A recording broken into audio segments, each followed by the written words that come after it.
Hey guys, BBI here. I want to stop and say thanks for tuning in and checking out whatever the video is about that's about ready to come up next. If you could take a minute and hit subscribe, I'd greatly appreciate it. And if you enjoy what you've seen here, make sure to hit the like button. We'd greatly appreciate your support. Anyhow, guys, all that aside, let's get on with the show.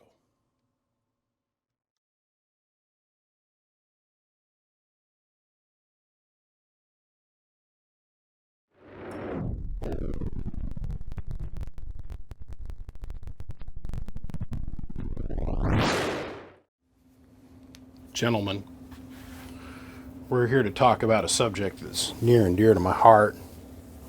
And I mean near and dear to my heart. We're going to talk about, well, shit coax versus good coax. Oh. On the left we have our standard RG8 mini truck stop coax. This stuff. Worthless. Ran that for a lot of years because I didn't know no better. I get in this game a little bit more, got educated by some gentlemen that knew some shit. And I said, man, that mini stuff's garbage. The problem that I have with the mini stuff is you can't get it hot. You can't solder to it very well. And no matter how good of a solder smith you are, this foam just disintegrates as soon as you try and put heat to it. That's one thing. The other thing is it's incredibly lossy. Okay, we're talking monumental amount of loss. It's going down 18 feet or so of this coax. The other thing is it's not UV rated. So you lay it out in the sun. It's probably good for maybe 1 year, maybe a year and a half. You give it a summer or so, at least up here in the northern portion of the United States. After about a year, this jacket's all cracked and rotted. Water's infiltrated into the coax. It changes all your resistance values and makes it worthless. So I feel sorry for these truck drivers that are out there trying to run around. They're trying to run their HF equipment or they're trying to run their CB stuff. And they have to change coax like every 6-8 months. So my customer that I'm working for today just paid me to do a power upgrade on his Texas Star. He bought a kick-ass radio. And I said, man, please don't be like the rest of these guys and use truck stop coax. Well, he's got 213 coax, which is big. It's big. So do I got any 213 around here? I think I do. Pretty sure I do. Let's see, SRG 217, 218 7/8. I don't. Look, I'm not saying that Tram makes all garbage, because Tram does make some decent coax. At times Microwave makes really good coax. LMR, not a big fan of LMR anything. It's just me personally, they do make good coax. They do. And there's guys out there that run it and they swear by it. It's great. Good deal, right on. Glad that's working out hot for you. If it's got a foam dielectric, it's shit. If it's got this style of dielectric, it's garbage. Period. Always will be. I don't care what data sheets you try to throw at me. I don't care what kind of argument you try to have with me. It's shit. The number one thing that kills coax is heat. Okay? That and vibration. So this has got like 4 or 5 strands worth of wire in it. This has got like 20. And they're just like angel's pubic hairs. They're unbelievably small and thin and perfect. They're silver. That means a higher conductivity. The dielectric on this wire here is Teflon. All virgin Teflon. This is the same coax that I use on my jumpers on my workbench, and I do this for a reason. It's for reliability. And when I was using these in jumpers on my workbench, it seemed like about every 3 months I was having to lop off the ends and put a new end on. This one jumper right here, I have run 48 pill amplifiers through, 32s, 24s, everything you can think of, and it has been there going on almost 3 straight years, and I've never had to replace the ends, not one time. Okay? If you do the ends properly, because of the coax and its actual build qualities, they don't fail. Got another friend of mine, his name's Rodney. He's out there running all over the place, all over the country. He's got this stuff on his HF, VHF, and UHF equipment. The RG400, that is. This stuff here. And this stuff here. But the RG400 here. And it hasn't failed him. So they make 3 specific kinds of this coax. Well, 4. That work good at 50 ohms. You've got the really small stuff, which is the 316DS, which you guys see me use on everything. That's this stuff here. Look at how small that is. This is Teflon. Dual shield. So you've got dual shield on the RG400 as well. So you got the RG172, the 316 or the 303 coax. And the 172 is just like this, but it's got a one solid strand of center conductor, and it's steel with a steel coating on the inside, or on the outside. I don't like that stuff. It's so stiff and it's got a really hard memory. It's great if you're going to put it inside like a bass amplifier, or you're going to set the coax down and not move it. On the data sheet, they hold roughly the same amount of watts. We're ignoring this and we're talking about this. They hold roughly the same amount of power. Okay. And then you've got the RG400 to RG400DS. Okay. RG400 is dual shield. RG400DS, I think, has got 4 shields on it. The DS, I can't find it anymore, and I only found an obscure data sheet for it one time. My entire station is built with this RG400. I love it. I feel very, very comfortable putting legal limit plus some through it. The amateur side of my station is all RG400, all the way up to the antenna. And it's been out there for 4 or 5 years. There is no weather damage to the jacket. There's no water infiltration. There's no nothing. This is military standard. I can't even tell you what the jacket is made of. It's an offshoot of Teflon, TPEFN or something or other. This stuff's bulletproof. But the primary reason I love this coax is because of this.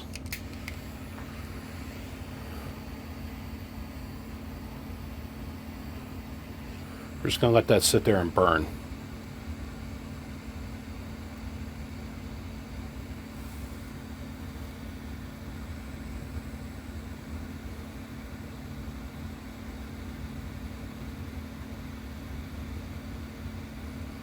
Now, if you get this hot enough for long enough, the RG400 will clear for just a couple seconds, and then boom, it's back to a solid. Foam dielectric disappeared in a cloud of smoke. Straight up. Garbage. You go to solder to this, no matter how hard you try, you will deform the foam underneath, which is a very radical impedance bump right at the feed point of the coax. Not a big fan. Not a big fan. So I thought I would just do a quick little video on the coax that I'm sending to my customer. 1, first and foremost, but 2, I just wanted to throw this out there. Now, if the RG400 isn't to your standards, that's fine. They make this stuff called RG393. Now, this coax is expensive. I'm not gonna lie. This stuff is literally pennies per foot. This stuff is bought in dollars per foot, okay? The dollar per foot coax will last 100 times longer than the pennies per foot coax will. Let that sink in for a minute. This is literally one of maybe 3 things in the radio community where you're gonna get exactly what you pay for. The loss on this coax versus this coax, you got loss because it's not a solid jacket, but it's nothing compared to this loose braid copper versus 2 strands of unbelievably tight woven dual shield that's silver plated, has a much higher conductivity properties than the copper ever could dream of having. This is a way tighter braid. This is a loose braid. Now, if you're in a pinch, you're at a truck stop, and this is all you can afford to get, great. If you can get a hold of somebody like me or Big Rig Radio down in Phoenix, Arizona, Bullet Bob Burns in California, Wolfman CB Shop in Georgia, you have a chance to stop through those places, they have this coax. Not a lot of people ask for it because it is a little bit more expensive, but it's literally a one-time purchase.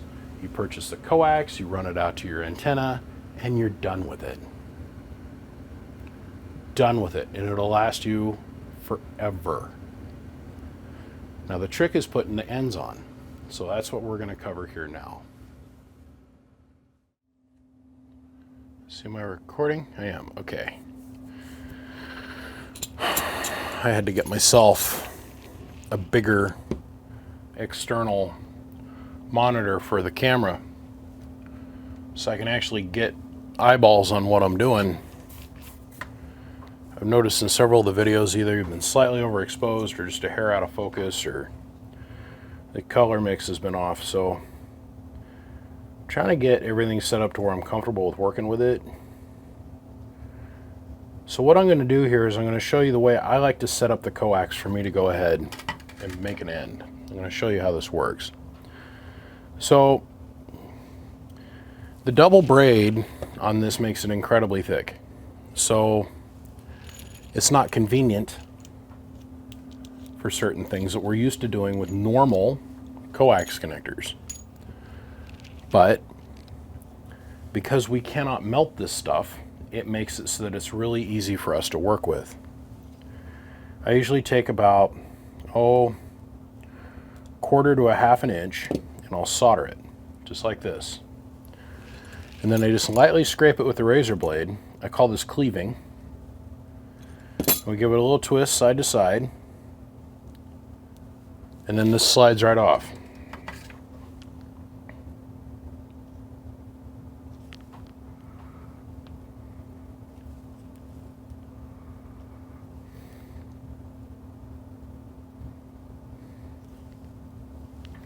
That slides right off. Now, because I'm working with such a short piece of coax, it slid it up a little bit.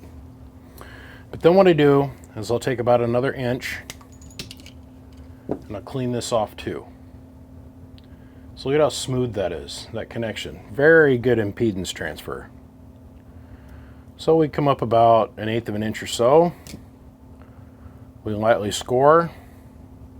And then as we pull this jacket off, we rotate it. We rotate it. Don't mind these two little furs that just fell off. This is for demonstration purposes only. But then we end up with something like this. So then what we do is we come over to our stand. So we have our jacket that's smooth and clean. Now there's a couple different mixed schools of thought. In the past, in the book, they tell us that we're supposed to take the outer jacket and fold it over. First, you're supposed to flay out the coax, unthread it, the shield, and make it so it's this big fan. Then cut it in a perfectly round circle, okay? And then we lay this down on the edge of the jacket like so, and then we fold the braid over, and then we're supposed to very carefully, with the hands of Jesus hands, that are guided with brand new little baby fingers, which none of us have, lay this over so it's not too thick to fit on the inside of the connector. Well, what we figured out is it is damn near impossible to melt this or cause a problem. So what some of us that have been working with this stuff have been known to do is we'll take the jacket and we'll bunch it up a little bit so it fits real tightly inside the collet. And then we'll solder it, and then we'll cleave it, and we'll trim this other stuff away. I don't like to even do that. Nice smooth jacket, nice and clean. Drop my downsizer in place. Now, for expediency, we're going to use a very big iron here. You can do this with a normal soldering iron. It just takes a little bit more time. So we're going to heat up the fitting. And since we don't have to worry about melting the fitting, or melting the center dielectric, we're going to fill the fitting up till the solder sucks itself in there. Now what you guys just watched happen was this fitting get hot enough that the entire inside of the fitting just filled up with solder, and it backfilled up on the braid. So this whole portion of the braid, which is roughly the same distance that you would have here anyhow, is now filled up with solder. And it's equally supported on all sides. We have a nice cleaned edge that's cleaved off nice and smooth. And the reason we can leave this little center dielectric in place is to help fill the hole inside of here. What do I mean by that? Well, the center dielectric just happens to be the right electrical size to fit inside of the fitting.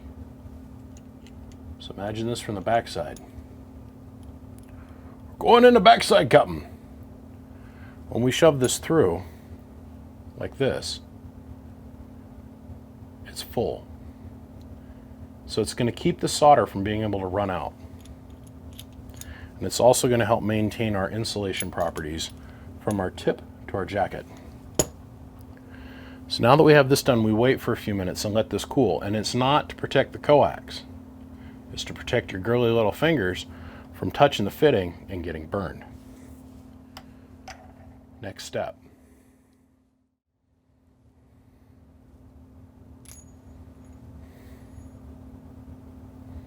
Tin this wire.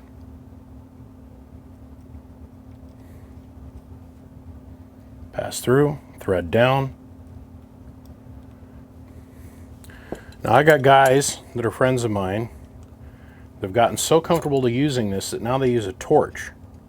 They use a torch the entire time to assemble the fitting, because you don't have to worry about deforming the coax. Now I know that this is going to go in a mobile application, so we've got to do the thing called end soldering. Some guys, they don't do the end soldering anymore. Come on, focus. We just simulated this off camera. Don't make me do it. Don't make me go manual on you now. Should probably do that. Let's go over here. We're going to go manual. As I'm moving my hands around, I'm not going to make you guys motion sick. Okay. So, we're going to fill this in. Start at the tip. And just slowly add solder. Very slowly. Back away, and it'll burp. As it starts to cool down, it'll go, and it'll suck back inside. There it goes.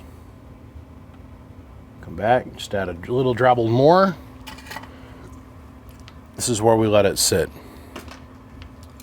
Now it comes back to a solid. Reach in here, snip that clean. See this little burble of shit? It's not solder, that's flux. And what we have achieved is a perfectly soldered pin. Now remember, this is an Amphenol fitting. Okay? I did a video here about 2 years ago where I took a MAP gas torch and I just went crazy nuts with getting it hot. And I was showing you the difference between the dollar ends and the actual Amphenol ends and how much heat they can put up with. Don't fear the heat, baby. Don't fear the heat. So we rotate this to the side. Let's bring this center and camera field of view. So we're going to heat this up a little bit. Remember, the Amphenol fittings has got nickel plating on it. Nickel's a little bit harder to solder to than silver. Got to get the nickel just a little bit warmer. So there it flowed in. You'd never be able to do that with normal coax. It would just totally destroy the coax. So what I do is I come in with the soldering iron. Now we really start pouring heat to it. By soldering the fitting like this, we can guarantee that the fitting will never come apart and has always got a good, not mechanical, we're not talking about a hydraulic crimp fitting now, we're talking a good electrical connection. Very important. It'll also help keep moisture out of the inside of the connector, which if this is hanging out on a guy's wing mirror, cruising down the road, and a rainstorm's going on outside, we want to make sure, give this guy every chance we can. Yeah, my hands are literally made of wood. Wood. That we can to maintain that connection. So now we don't have to worry about the reducer wiggling loose. We don't have to worry about our coax rotating in the connector. We don't have to worry about moisture getting into the connection. And it's never coming apart. If we need to change this end, we lop it off, throw it in the trash. Okay, let's do this procedure one more time. Use a smaller iron this time. Heat up, let the solder just flow over to the connector. We're not in a hurry. Because remember, we don't have to worry about melting our precious foam dielectric. And don't hesitate to pour on the solder. Nope, it just burbled down. Boop, burbled down. Okay. Solder's now inside the connector. We let it sit. Let the solder get solid. As soon as the solder isn't liquid anymore, you can automatically move on to playing with it. Because remember, you don't have to worry about the center conductor moving through the dielectric whatsoever. And I mean whatsoever.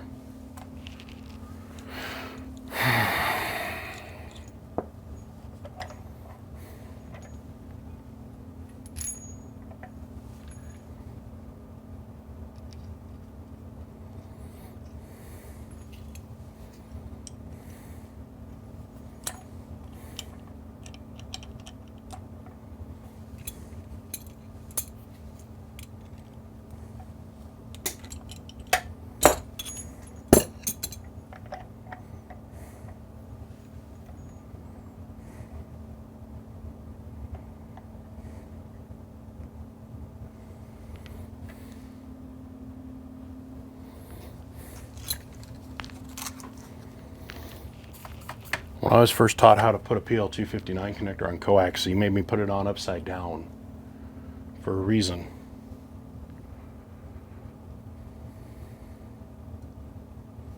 He had a little bench vise just like this, and he had the connector about this angle. He goes, now you're going to watch the solder and it's going to wick its way up because of surface tension and the laws of blah, blah, blah, blah, blah, blah, blah, blah, blah.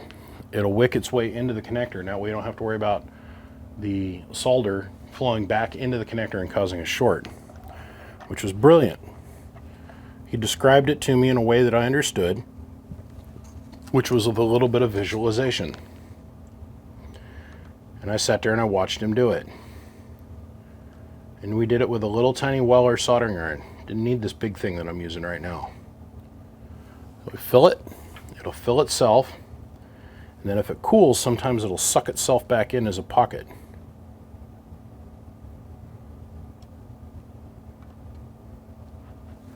So we'll fill that up. Smooth, pretty, nice, clean, neat and mean. Okay. Clean off our flux. Come on, I want to get on with it. There we go. Trim that off.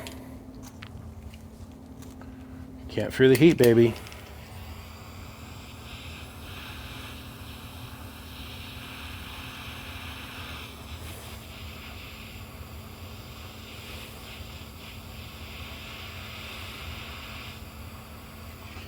Bloop, down in.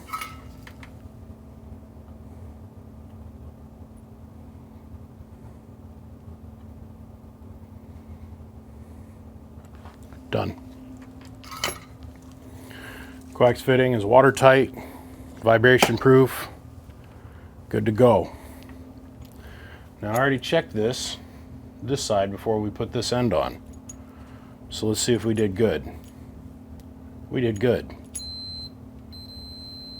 Got good conductivity here, no short.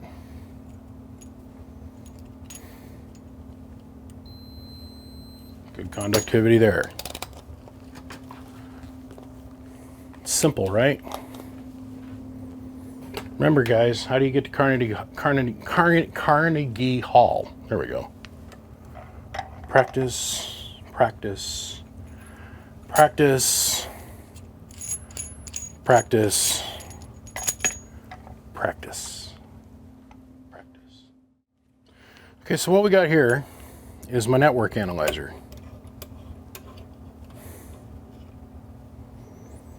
And then what we got here is just a small little dummy load made by Bird. And we're going to go see our resonant dips across the span for coax. Oh man, this new monitor makes this nice. Thank you, Mr. Black Productions, for this beautiful, wonderful monitor gift that I've needed. I'm telling you guys, stay shooting your YouTube videos on a camcorder, or pardon me, a cell phone. Because when you go to this level of production, it gets incredibly expensive, really stupid fast. Okay, so at one end of the spectrum, we've got a 1.0 SWR return. And so that's from 53 megahertz through 0 megahertz. This coax jumper passes test. Having a dummy load spectrum analyzer and looking at it on a grid dip meter, is that absolutely necessary? No, it is not. It's not necessary whatsoever. Like, on any level. Usually if it passes a conductivity test, I'm ready to go throw it in somebody's rig. But since I don't normally do coax jumpers, and please don't call me asking me to do this on a regular basis, you guys. My time and my energy can be spent doing other things, but this gentleman has been super cool and been waiting forever for me to do this for him, so I figured I'd take the time and do due diligence. Okay, so another exactly 18-foot long length of coax. Uh-oh. Look at that, it's running. It's running, but nothing changed.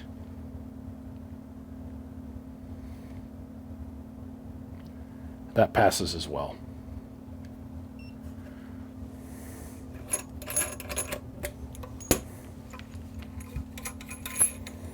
So now,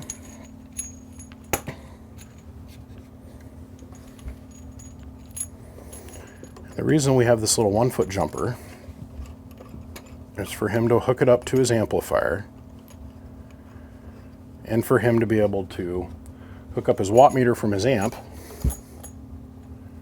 Now, in theory, you'd want to make this jumper between your amp and your watt meter as short as possible. Now, we all know in a practical world, you know, a little barrel connector ain't going to do the job, especially with one of them big blocky dozy meters. So 1 foot of coax is really not enough to completely screw up the measurements of things. But it'll make it read some funky stuff if you've got like a 4 or 5 foot jumper in there, or a 6.5 foot jumper or whatever in between your amplifier and then the meter. It's going to read false. You want to have your meter as close, if not on, the ass of your amplifier as possible.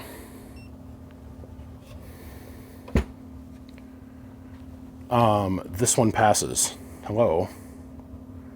Because we're so short in length, we don't have to worry about resonant tunability of the coax. It's a flat response. Because the inductor length and the capacitance length of this coax is so short and so non-active, instead of having a resonant dip and then another resonant dip, non-reactive because of its length. Needless to say, that's how we do that. So now, the other thing I want to show you guys is the big brother to this stuff. I remember I was in Seattle, Washington when I learned about good coax. I'd exhausted my ability to learn anything from the guys that I knew here locally to me. And so I had to go to big boy school And one of the things that I learned about was different styles of coax, because he had it all there for me to visually look at. And I found that visual tools are incredibly powerful. This is RG393. This stuff, you cheap side of things, $5.50 a foot, plus the $3 a piece ends. So you're looking at 1 foot worth of coax with ends on it, 12 bucks, roughly $12 to $13. This is a 1 foot. This is a 1.5 foot. This is 1 and like 3 inches. We're trying to find the appropriate amount of coax in this guy's setup that I just did. And we hunted and hunted and hunted. And we finally I just said, dude, we're going to put your old coax back in. For some reason, his truck was not a happy camper. There's a 3-footer, a 6-footer, 12-footer. There's probably $300-ish worth of coax right here. Completed. No joke.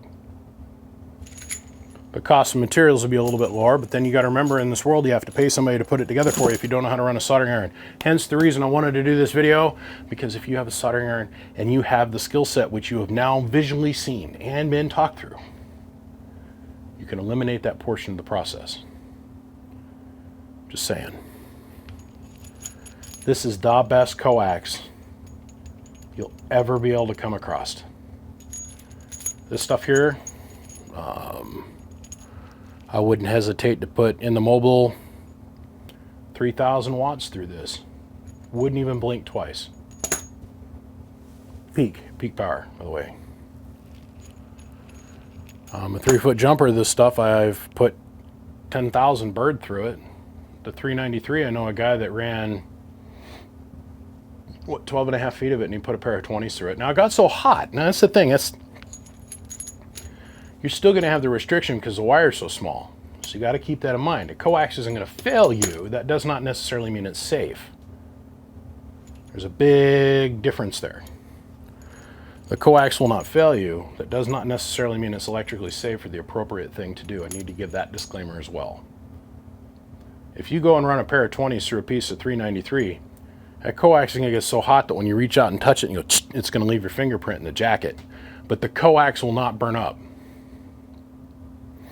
And it won't get to the point where it melts through and shorts out. It's like this stuff. Never fail. You just have to be aware of what its limitations are for the distance that you're wanting to carry the RF and compensate appropriately. So, gentlemen, on that note, I got a bunch of stuff I got to go do. I've got a bunch of other projects I need to get jumped into here hard. Let's see, the day I'm shooting this is Sunday evening. And let's see, you should probably be seeing this, I don't know, Tuesday, Wednesday of this next week. I am going to go get lost in the abyss of changing a Wizard 3CX 1500 into a Wizard 3CX 3000. Wish me luck. I'll explain this in the video to come. See you guys. I appreciate you all tuning in. Remember, you got any questions or anything I can do to help you out, or you got anything you could teach me, I'm always here. I might not answer as soon as you call. 9 times out of 10 I won't. I will call you back when it is quiet and convenient for me to sit and talk with you for a little bit. Don't hesitate to give me a ring. Call this number right here. And I'm currently not taking on any new work at this time. But that is getting ready to change here soon. We'll see you guys. Bye-bye.